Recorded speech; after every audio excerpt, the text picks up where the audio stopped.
Sometimes people make sacrifices. Sometimes they sacrifice their prosperity. Sometimes they sacrifice their own life. They tend not to do that in vain. It's a will to power. It's a strategic action.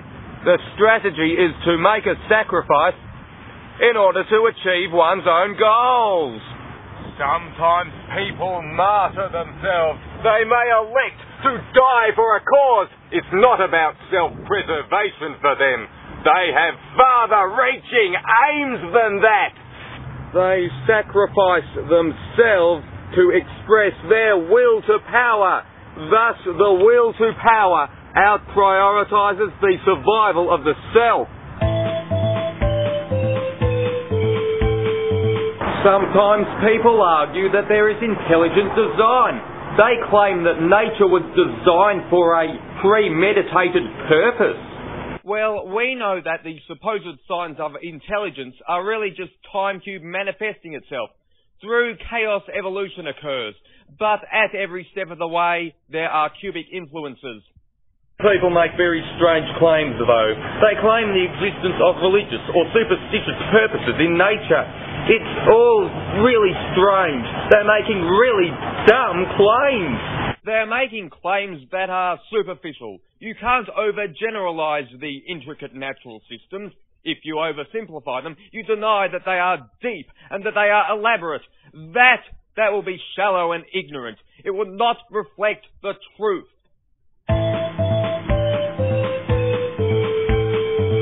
Solipsism is reduced to absurdity. Solipsism is a baseless claim. It's a violation of Occam's razor. It claims that we are somehow disconnected from the world. It claims that an individual is supreme. What an utterly unfounded notion. That's right. Solipsism is absurd. It's incongruent with rationality. But these people are really dumb. Their irrationality would indeed separate them from the world. Solipsism is a flawed worldview. It's like trying to eat a solid-state snack product by drinking it through a straw.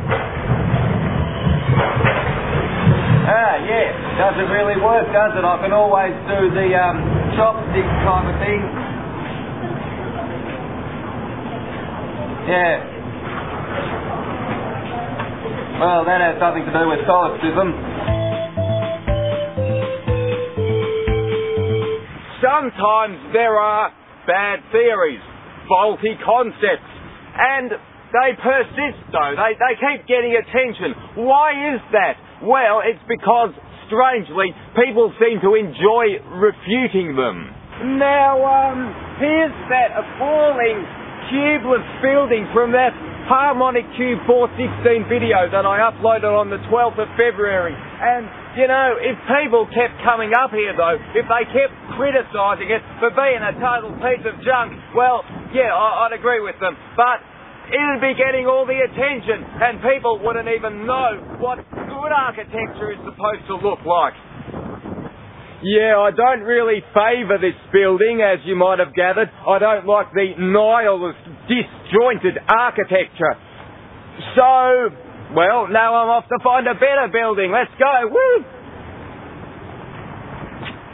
Hey, there's a nice building. I find that I prefer that building. Yeah. It is quite a nice building, isn't it? The same rules of architectural discernment should be applied to philosophy and rational logic. Nihilist theories will be abandoned unless you really like them, in which case you'd be a nihilist person yourself and you'd be better off just going to hell.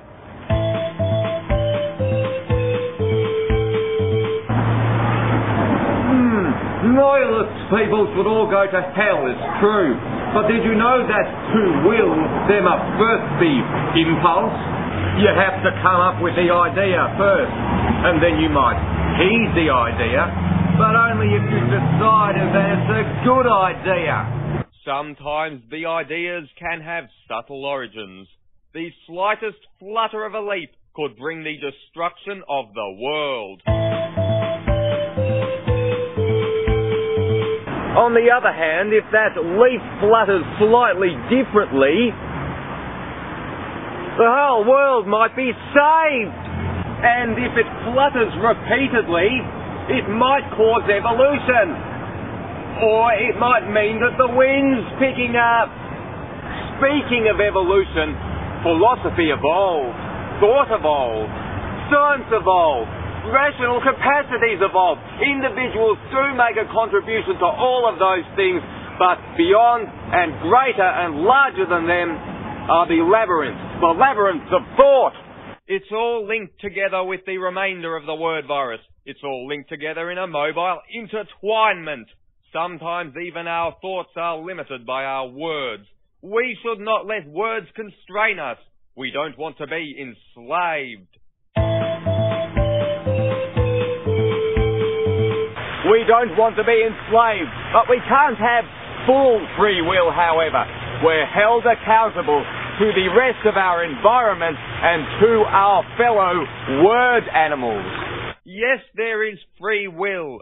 Moreover, with a purpose that extends beyond our individual existences, we are saved from nihilism and lonely futility. We can direct what free will we have towards a lot of different options. This is humanity, and now if these people believe in singularity, then this is what's going to happen. Alright, and now, if, however, I throw these people out the window, then they have free will as to where they're going to land.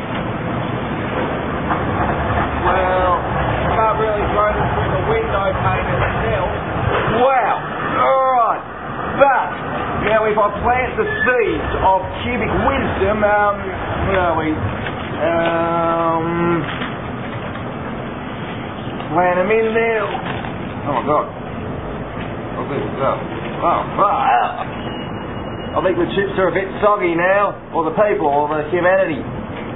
Well, if sogginess is a virtue, then cubic virtue has been achieved. Virtue!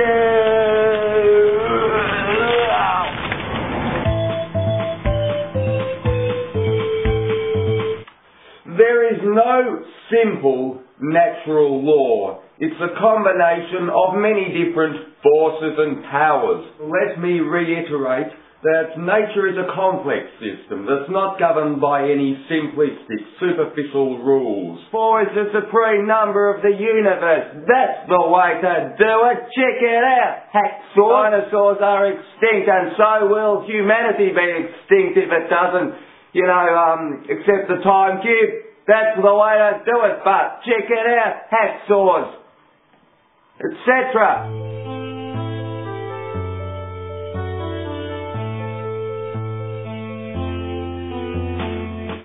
So that pretty much wraps up this video.